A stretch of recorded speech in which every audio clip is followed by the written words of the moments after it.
Hello अस्सलाम वालेकुम all of you. उम्मीद करता हूँ आप सब खैरियत से होंगे। मैं हूँ इस टाइम पे अपने ऑफिस में और मेरे साथ मेरा जिगर है, ये मिस्टर काशिफ। काशिफ कैसे हो आप? ठीक है, खैरियत से। इनकी माशाल्लाह वॉइस बहुत जो सी है अमेजिंग है। आप लोगों ने तो सुनी होगी कि नात वगैरह भी जो सा है पढ़ते हैं और गज़लें भी जो सा है, इनकी आवाज़ है बहुत ज़बरदस्त है। मैंने कहा चले काशिफ भाई आज हम अपने व्यूवर्स को जो से हैं आपकी वॉइस में गज़ल शेयर करते हैं। जी काशिफ भाई, आप मुझे बताएं कि आप कौन सी गज़ल आज इनको सुनाएंगे? रफ्ता रफ्ता वो मेरी जी मुलाहिजा कीजिएगा प्लीज। रफ्ता रफ्ता वो मेरी हस्ती का सामा होगे। रफ्ता रफ्ता वो मेरी हस्ती का सामा होगे।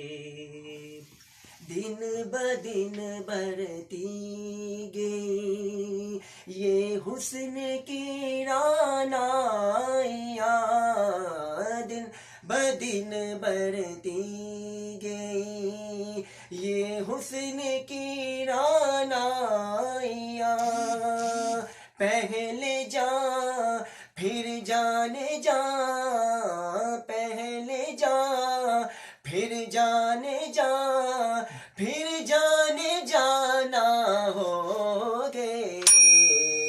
रफ्ता रफ्ता वो मेरी हस्ती का सामा होगे।